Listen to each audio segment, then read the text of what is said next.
You're listening to Answers from the Akashic Records, a world of empowerment service from Aingeal Rose Ahonu.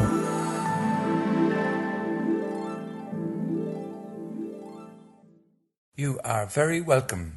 This is Ahonu, and with me is my lovely Aingeal Rose. Once again, and thankfully. And we are going to cover something that arose for us on the first Sunday of the month open forum session of Answers from the Akashic Records, when a participant asked about the universe. Is the universe finite or infinite?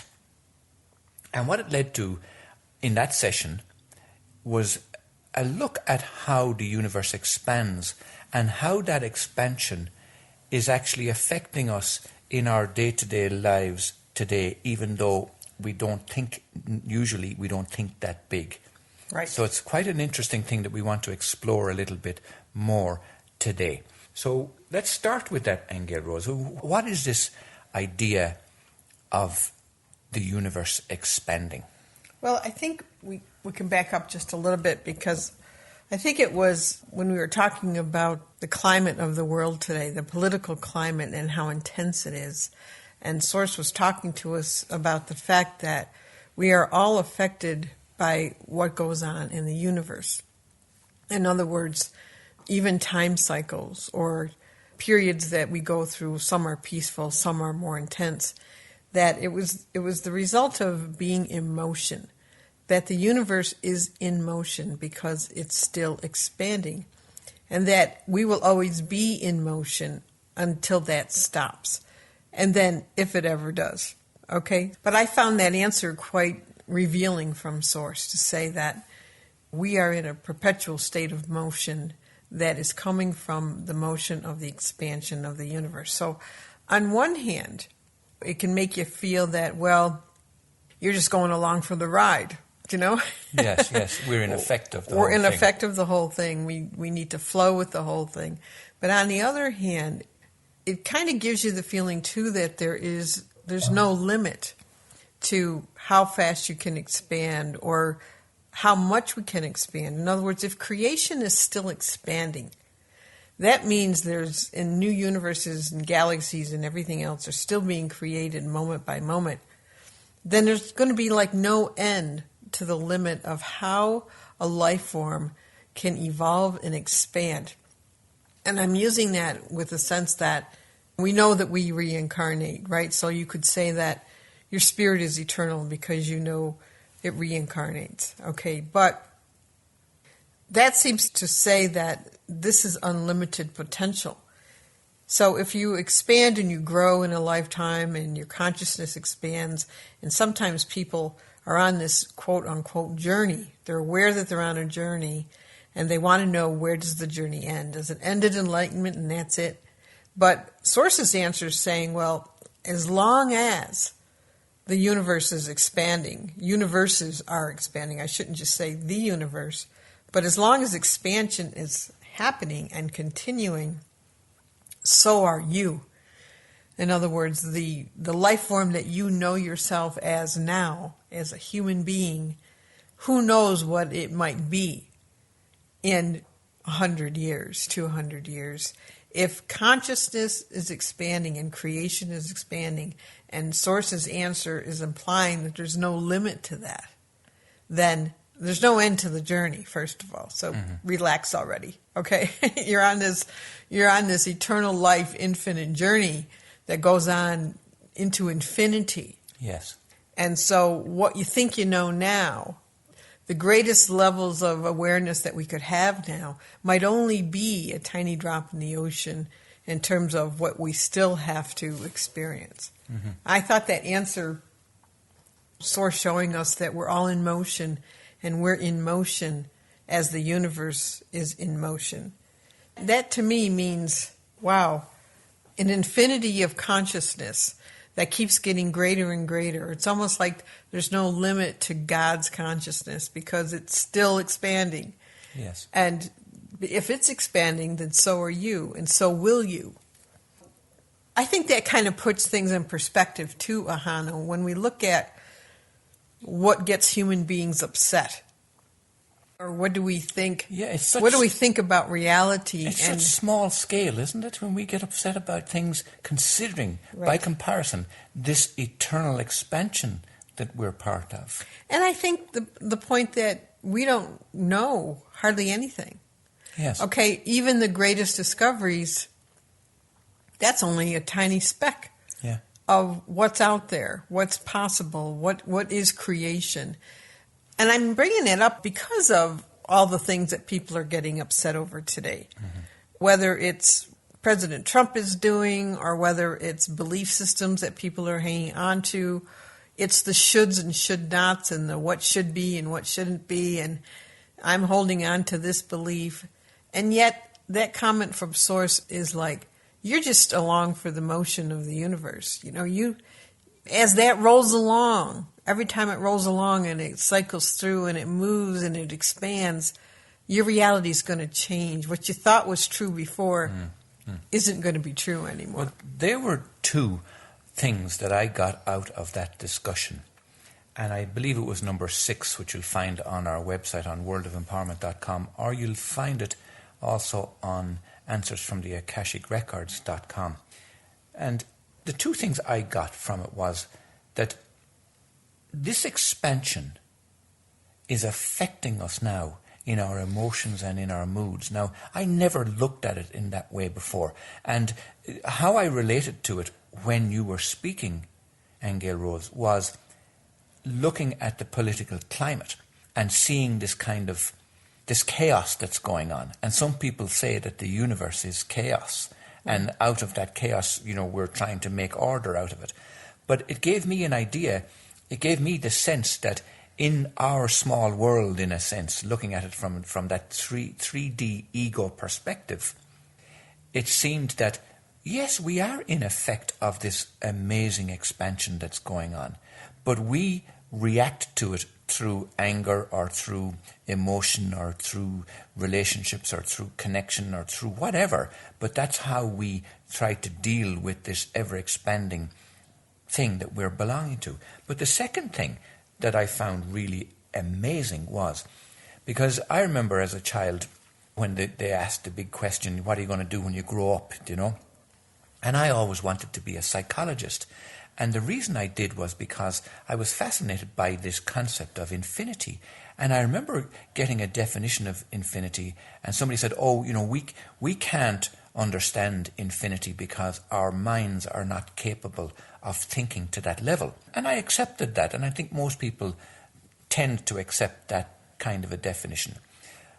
But after listening to what you said about the universal expansion, I realized that we can actually experience that infinity. And how it happens is because when we get to the edge of the known universe, in a sense, then suddenly the universe expands out further so that there's more experiences for us there. And then when we get to the edge of what we think is that edge, the universe further expands, because that's the nature of consciousness. That's right. So the first time I ever had an experience of infinity was because it just keeps going. It just keeps going. It just keeps going. And when you get to the edge of that and you feel you know everything about it and you've explored every part of it, it just expands more and more and more and more. So this is an amazing experience. Yeah. But it isn't, I have to say too that it isn't always, right now, I'm speaking about right now, it isn't just negative emotions that we're watching. Sure. It's when people say we're waking up, when people say they're having blissful experiences, okay, or all of a sudden what appears to be downloads from spirit or more telepathy or more communication on subtler levels, that's all the result of this motion that we're in too. That's also part of the roller coaster ride. That's right. Indeed, in our Honest to God series podcast, we talked about the amazing coincidences that are happening, the amazing synchronicities that are happening, the serendipities that are happening to people. This is all part of that expansion. This is all part of that amazing opening up and growth of awareness. Mm-hmm. Yeah. That's right. And I think the universe, too, in its motion, does go through these ebbs and flows. It might be like a snowball running downhill. Do you know what I mean? Yes. Go have a very fast momentum, and then it hits the bottom, and it just rolls a little bit, and it kind of either stops periodically or just slows really slowly, and it looks like nothing's changing for hundreds of years, you know? And then all of a sudden, this momentum picks up again, and we're on another roll, and we're rolling really fast, and you can't keep up with things. And that expansion and rolling and slowing down and all that, I wonder, and let's leave this for after the break. We'll take a quick little studio break now. But the question I want to ask Aingeal Rose is that slowing down and speeding up what we experience from history as the golden age and the dark ages and all of that? Is that somehow connected? So let's take a quick little break, and we're going to do it by way of introducing you to the 10 books that we have already published of answers from the Akashic Records. And it came out of the very sessions that we talked about here today, the open forum sessions. And people were asking questions like, who am I and why am I here? Or they wanted to know, was Jesus married? Or do animals have souls? Or are ETs real? And so we set out to ask and answer those questions from the Akashic Records, all downstepped. And in Volume 1, for example, the questions were all about aliens, ascension, Atlantis. They were about chemtrails, the effect of digital TV, experiences after death, forgiveness, indigo teens, medical marijuana, negative entities, Paradise Earth, Planet X, programming the brain, spiritual work, suicide, and so on. And each volume is different and explores different aspects of this kind of questions from different areas. And we are on volume number 10. So I would encourage you to go to Amazon.com and simply search for Aingeal Rose, which is Aingeal, Aingeal Rose, or myself, Ahonu, Ahonu, or indeed search for the name of the complete works, which is called Answers from the Akashic Records. And you'll find us there. And as I say, we have 10 volumes already published, and you can get them in print format or in Kindle format. So do take a look out for that. So let's come back now to speak to that question, Aingeal Rose, about the expansion of the universe. Is it related to the cycles that we experience or that we know from history, like the golden ages and the dark ages? You know, I don't think entirely, because with those ages, the way that they're talked about, it's like it's predictable. What I mean, in other words, okay, you're going through a golden age and then shifts over to, I don't know what's next. You might know them better than I. Do you know the names of the ages? They say that in some way they're connected to the Zodiac, that it's circular. Like the precession of the Equinox. Precession of the Equinox, yes. Okay. All right, well, you go through the different constellations then in the sky, and those are different ages and things like that. Yeah. Okay. So I'm not going to say that this is exactly the same, because when I was watching the motion of the cosmos expanding, we weren't circling back around. It was going out there. And I think it might have linked in to the discussion on the flat Earth, in the sense that Source was explaining how every dimension is on a flat plane, okay? And there's billions of dimensions all through the universe. And the image it gave me was if you were on a trajectory, okay, where you were just in motion, going forward, for example, and expanding all over the place.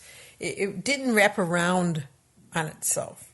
And I think that could possibly be our next conversation, possibly next week, Ahonu, is about the circular cycles, going through these repetitive constellations over and over again, this precessional process. And I know that there's some beliefs that say, well, each time you spiral back around to where you began, you're on a different notch or a different frequency, higher frequency, one would hope, when you cycle around. But I still have lots of questions around that, because in talking about the flat Earth, for example, Source was saying that we don't perceive that we're on a flat plane because our brains and our eyes and our perceptions are focused spherically.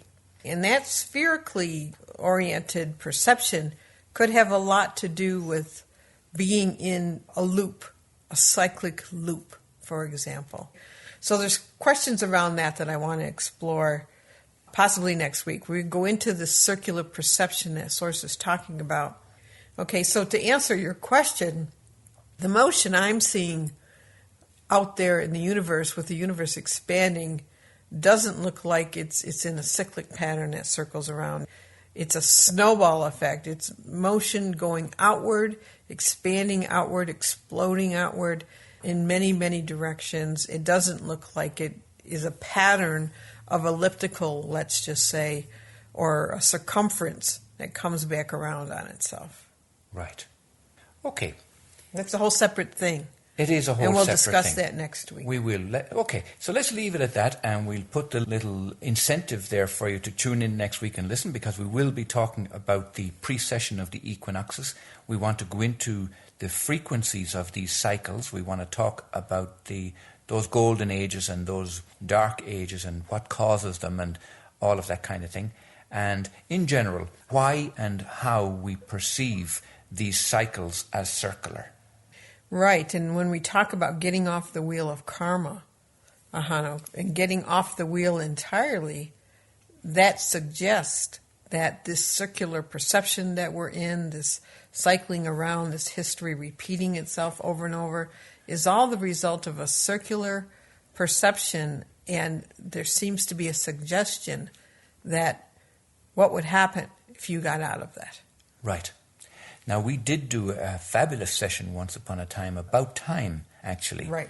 And interestingly enough, we may draw that back in. Yeah, let's draw that back in. I think that when you talk about the wheel of karma, there may be this wheel of time that's connected into that. So right. let's question time. Let's question that. Because we did have a listener comment on that show we did on time, and she was quite annoyed with me, this person, because I think I suggested that time was finite. And she thought, no, it's a fact that time is throughout the whole universe. So I don't agree with that. I didn't feel that I got that from Source, so we'll question that again. Right. Is time throughout all creation? Right, I'm going to write that down, Aingeal Rose. Is it the same throughout all creation? Is that what you Well, does it exist throughout all? Does time exist throughout all creation? Or is it just in our circular perception? Right. Okay, lots to think about. Until next week. Until next week. week. Got the juices flowing now, Ahonu. You've been listening to myself, Ahonu, and Aingeal Rose. Tune in. You can hear us on Stitcher Radio if you're on the Androids, and if you're on iTunes, you'll get us on iTunes, and you'll find us on Amazon, and you'll find us in good bookstores as well for the printed versions of these discussions. So until then, take care. Bye-bye. See you next week. You've been listening to Answers from the Akashic Records, a world of empowerment service from Aingeal Rose and Ahonu. To get the profound statements from the Akashic Records in your mailbox each week, log on to worldofempowerment.com.